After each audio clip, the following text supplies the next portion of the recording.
So this is quite a big game ban for aLive. aLive is 3-3 right now, and if he would win, I don't actually think that's correct. I feel like this is a little bit outdated. But we'll see. I think aLive still has a chance to make it to the playoff bracket. This is a game that he must win at least to keep those dreams alive. Then he still depends on others, and it's still he doesn't have it in his own hands. But there is a small chance. For CrunCher, this is not going to matter all that much anymore.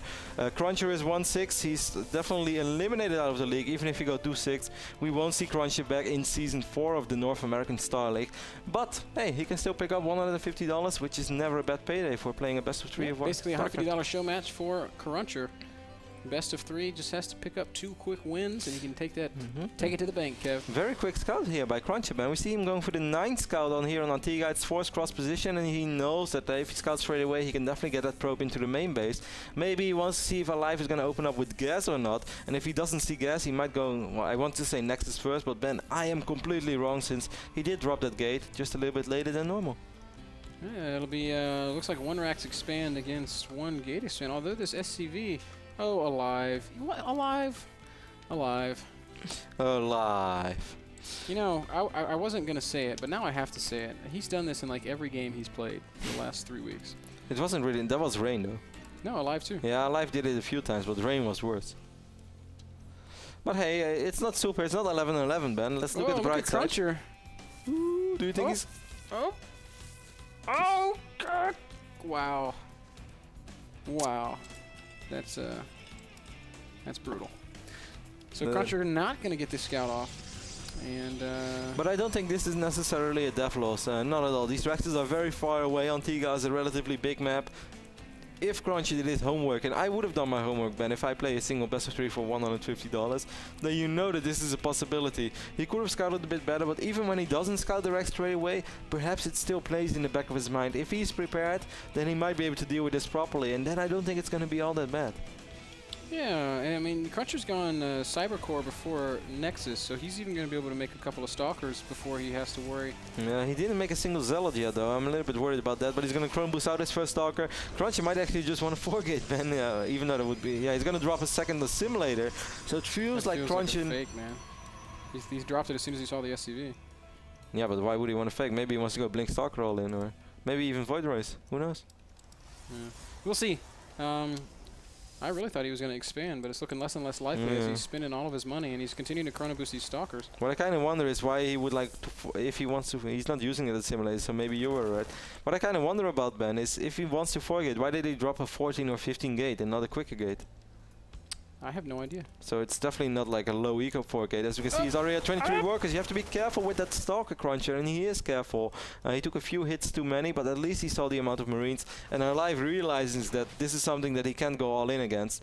He wants to see if there's a Nexus right now, but nope, there's still no Nexus. So aLive, man. Ooh, what are you doing with your Stalker CrunCher? Very sloppy micro. Almost ends up losing Stalker. Does finally pick off 1 Marine. But this is already sloppy. You do not want to do this. Yeah, these Marines going to continue to march forward. They're going to get... Oh! He's playing with fire CrunCher, but he's doing this really well. He's going to get 1 more free Marine. He should be able to get all of them without losing a single Stalker. Come on, CrunCher. That can be that hard, and that's exactly what he's going to do. Nice micro by Stalker in the nice micro by CrunCher in the end. Yep, cleans up those Marines with no losses. CrunCher hasn't built anything, and now he's going to expand. Really, really interesting opening from CrunCher. Double expand. Ooh. Okay. I like it. Yeah, as it happens, it's gonna work out pretty well for him. He's gonna have Stalkers against Careful, not this Stalker, CrunCher. CrunCher keeps doing that. Like, it's okay to peek in and see if there's something, but you should at least be paying attention to your Stalkers. At the moment one shot goes up, that you immediately stand by, but he just walks it up, stands here, gets a volley, gets another volley, and then he walks back. It doesn't make a lot of sense. So CrunCher trying to macro against aLive. aLive, meanwhile, has finished his natural expansion. So for the time being, he's a little bit ahead. But once these 2 Nexuses finish, CrunCher's going to be able to make a ton of probes. This kind of reminds me of the Korean approach player Real Ben. He used to do this quite a bit. I was thinking the same thing. Really? Yeah. Wow. We're so good. Good old Real. He's a good dude. He definitely is. A real Korean player living in Germany, playing for Type 2. You might remember him from his success at the Intel Extreme Masters Sao Paulo last year, where he managed to go to the semifinals and lost in a nail-biting series to Supernova. Played a really funny game against Stefano at Assembly as well, where he went 2-base Mothership, tried to recall into Stefano's main, almost made it work. On Shakura's, right? That's right. I remember those games. It is right. aLive is going to transfer a couple of SCVs to the natural ban. aLive completely unaware of this quick third base of CrunCher. This is the last game that we are going to see of CrunCher in the NASL, at least for a long time, unless CrunCher is going to be able to requalify via one of the open qualifiers. But no disrespect to CrunCher, but I do think that's going to be a long shot. Oh yeah, yeah. I wasn't sure what you were saying, and then I thought about it, and it made sense. Yeah, these open qualifiers are extremely difficult. I've even spoken to a couple of good friends of mine who are really high level players, and some of them he has said like, no, it makes no sense to play that. He's like 2 guys qualify and there are going to be a ton of Koreans have to play a North American server. It's so hard. So I guess it's going to be very tough for CrunCher, but hey, I wouldn't be surprised if he tries at least. If you don't try, man, you're never going to make it. That's right. There is no success without Failure? Attempt. I don't know. And I was trying to say something wise. Everybody has to fail once in a while. That's right. Even Usain Bolt once upon a time was not the fastest man in the world. I think we can say that this season is CrunCher's failure, though. So, he's going to have to persist. He's going to have to push forward. Observer of CrunCher is making his way across the map. I like the way that he positioned his units, Ben. He's going to make sure that no SCV can just get a free scout off and already spot this Nexus.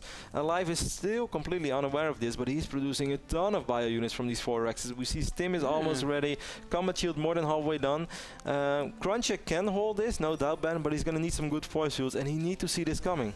I would have said that I think this is a big +1 timing, but +1 is so late. CrunCher, yeah.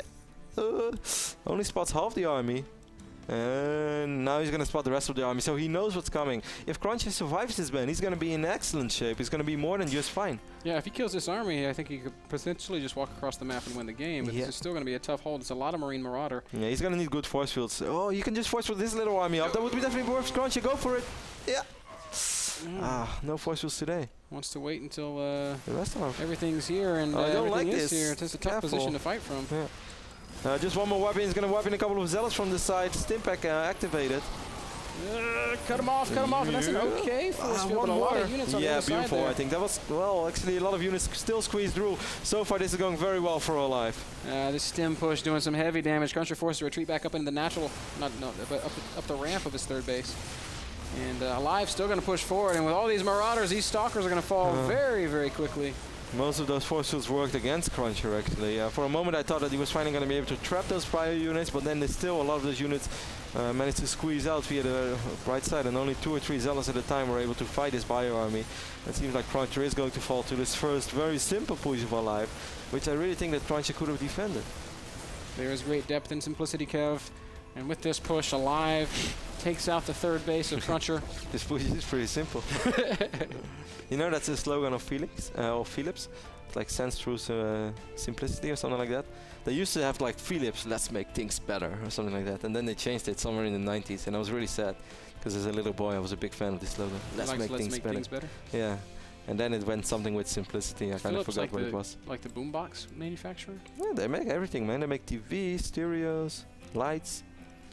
aLive feeling confident. He's going to go push forward once again. There's enough energy for some force fields, but CrunCher's not. Force field now with the Colossus, I guess. Now they're going to go down. But they're still not the best force fields. No. And aLive's just going to walk up the ramp once again. He's going to run away with the Immortal. That's never what you want to do. The Immortal should always try to focus down these Marauders, but I guess it just doesn't matter anymore. aLive is up 40 supply. CrunCher losing a lot of probes in his natural right now. He has that Colossus, but it's not going to matter. CrunCher calls GG. aLive wins this first game. I would like to say pretty convincing regarding the battles, but there was really a lot of possibilities for CrunCher to win that game. He had chances. His build was good. His build was good against what aLive was doing. No, definitely. I should say. So. If that first fight would have gone a little bit better, he saw it coming. Maybe he should have made an Immortal quicker. What do you feel about that? Because he made the Observer. I think he just should have force fielded better. Yeah, that as well. But he completely ignored his Robo for all that time. I was kind of wondering. I didn't mention it in game, but I was wondering why he was doing that. Maybe just only want to make Colossus, didn't want to make Immortal. But I think one Immortal, certainly against a simple push like that, when there are no Metavacs and there were quite a few Marauders, if you then get force fields off, you force field behind the Marauders, that Immortal. Yeah. Terran has 2 choices. Either everything is going to die, or they focus the Immortal. But then the moment they focus the Immortal and you pull it back as Protoss, they lose so much DPS. And then your Zelos, you know, it's my beautiful, one of my favorite things. Everything dies. So, I think he should have gone for 1 or 2 Immortals. I think so too. You've convinced me. Cool. The last game brought to you by iBuyPower PCs, the PCs that power the North American Star League, and Casa de Rossi and Bitter. Chance was there. Excellent. No, Chance is activated cloaking. I always knew Chance was a DT in disguise.